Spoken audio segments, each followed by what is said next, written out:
Star channel में आप सभी का हार्दिक स्वागत है। आज हम गणित कक्षा 10 के प्रश्नावली 1.1 का तीसरा सवाल करेंगे। अभाज्य गुणनखंड विधि से निम्नलिखित पूर्णांकों के एचसीएफ तथा एलसीएम ज्ञात कीजिए। हमें एचसीएफ एलसीएम ज्ञात करना है। यहाँ पर हमें 3 संख्या दे रखी है और अभाज्य गुणनखंड विधि से हमें करना है। तो सबसे पहले हम क्या करते हैं, 12 का अभाज्य गुणनखंड ज्ञात करते हैं। 12 के अभाज्य गुणनखंड ज्ञात करने के लिए सबसे पहले छोटी अभाज्य संख्या हमें याद होना चाहिए कि अभाज्य संख्या हमारे पास 2, 3, 5, 7, 11, 13, फिर आते 17, फिर 19, ये हमारे पास अभाज्य संख्या है। आगे आती जाएगी। तो इसमें 2 का भाग दिया, 12 में 2 का भाग कितनी बार गया, 6 बार। अब फिर 2 का भाग दिया, 6 में 2 का भाग 3 बार। फिर 3 का भाग दिया, 3 में 3 का भाग 1 बार। ये हमारे पास अभाज्य गुणनखंड प्राप्त हुए 12 के 2, ये 12 के अभाज्य गुणनखंड 2 गुणा 2 गुणा 3, ये हमारे पास अभाज्य गुणनखंड 12 के। ठीक इसी प्रकार हम 15 के अभाज्य गुणनखंड लेते हैं। 3 का भाग दिया सबसे पहले 5 बार, फिर 5 का भाग दिया 1 बार। ये हमारे पास आ गया दूसरा 15 के अभाज्य गुणनखंड। 15 के अभाज्य गुणनखंड 3 इंटू 5। तीसरी संख्या हमारे पास है 21। इसके अभाज्य गुणनखंड करते हैं। 1 का भाग दिया 7 या 21, 7 का भाग दिया 1।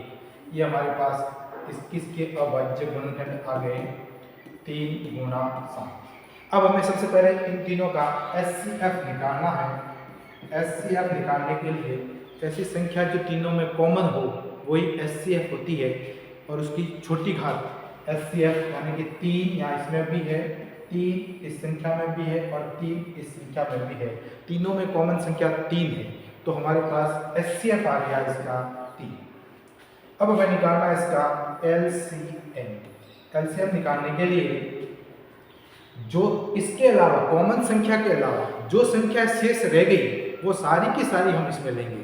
जैसे यहाँ पर हमने 3 ले लिए इंटू, यहाँ पर 2 की घात 2 है, पूरी की पूरी ऐसे कैसे लेंगे, 2 लिए इंटू 5 रह गए, इसमें 5 पीछे रह गए, ये 5 ले लिए हमने, यहाँ पर 5 ले लिए इंटू पीछे और कौन रह गया, 7।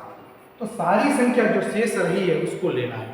कॉमन को तो हमने अलग ले लिया, तीनों में 3 कॉमन थे, एक बार लिख दिया 3 को। उसके बाद 2 यहाँ पर लिखते हैं, 2 बार तो 2 बार लिख दिए। अब यहाँ पर हम लिखते हैं, उसके बाद पीछे रही 5 तो 5 लिख दिए, 7 तो 7 लिख दिए। इन सब का गुणन करते हैं तो वो आ जाएगा एलसीएम। 7 पंजे 35, 35 दूनी 70, 70 दूनी 140, 140 का गुणा हम 3 से करते हैं 42, तो 420। तो ये हमारा एलसीएम आ गया 420। ये हमारा एलसीएम है इसका 12, 15 और 21 का। एचसीएफ 3 और एलसीएम 420। अब हम आगे दूसरी संख्या का करते हैं।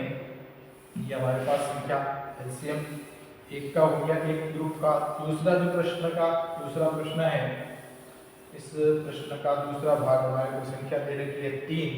वो कौन कौन सी संख्या है, 17, 23 और 29। एक तो दे रखी है 17, एक दे रखी है सेकंड भाग 17, 23 और 29। अब ये 2 संख्याओं के आधार पर हम इनका तीन संख्या दे रखी है, 17 है, 23 और 29। इन तीनों का एचसीएफ और एलसीएम ज्ञात करते हैं। हम देखते हैं 17 कैसी संख्या है, अभाज्य संख्या, किसका भाग जाएगा, 17 में 17 का भाग जाएगा और किसी का नहीं। और हमारे पास ये 17 में 17 का भाग 1 बार गया, 1। अब यहाँ पर देखते हैं हमारे पास तो 17 के अभाज्य गुणनखंड, ये 17 स्वयं एक अभाज्य गुणनखंड है। तो इसके 17 जो अभाज्य गुणनखंड होते हैं उसके गुणनखंड कितने होंगे, 2। एक तो 17 स्वयं, एक तो आ गया 17 स्वयं और एक आ गया 1। दूसरा 23 के अभाज्य गुणनखंड कितने होंगे, ये 23 का भाग दिया 1 बार, इसके भी अभाज्य गुणनखंड हो गए 23 इंटू 1 बराबर 23, यानी 23 के अभाज्य गुणनखंड हो गए 23 इंटू 1 23।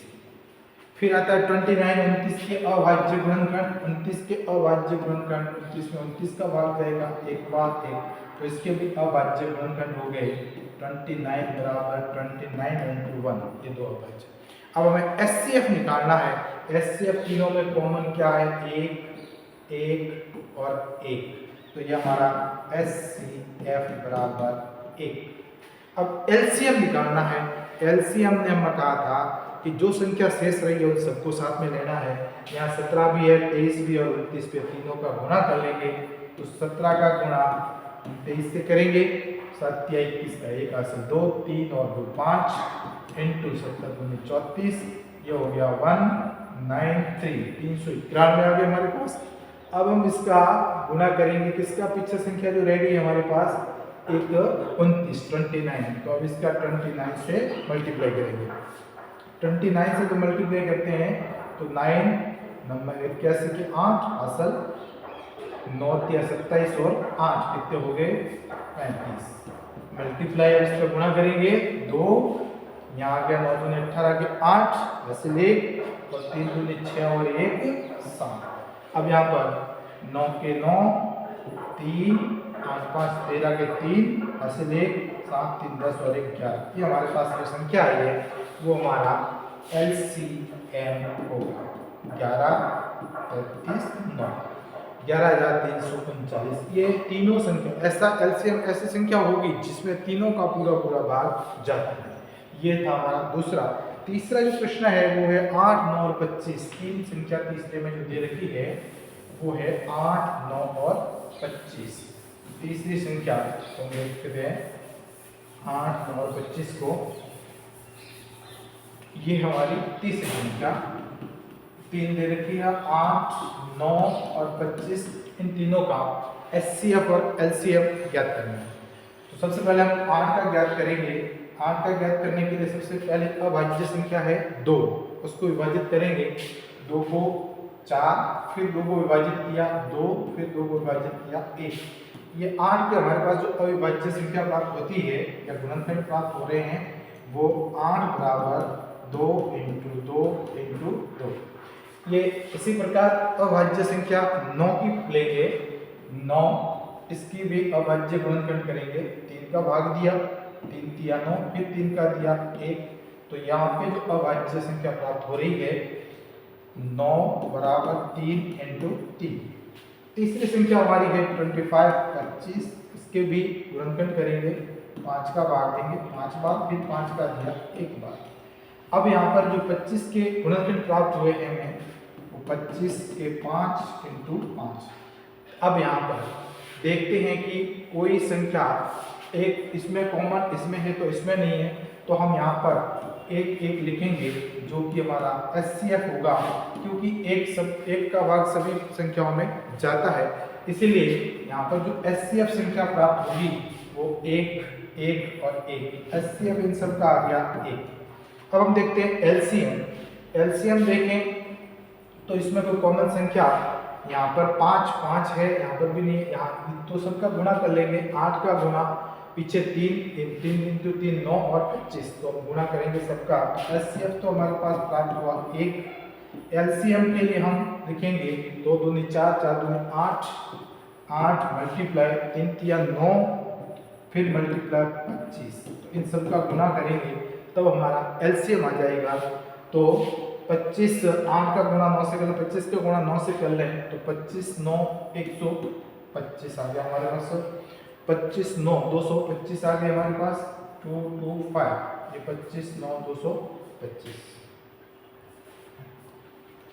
अब इसका गुणा किससे करना है, 8 से, तो ये 8 से गुणा कर लिया हमने, 8 पंजे 40 की 0 हासिल 4, 8 दूनी 16 और 4 20 की 0 हासिल 2, 8 दूनी 16 और 2 18। तो इन सब का जो एलसीएम आएगा वो आता है 1800। धन्यवाद।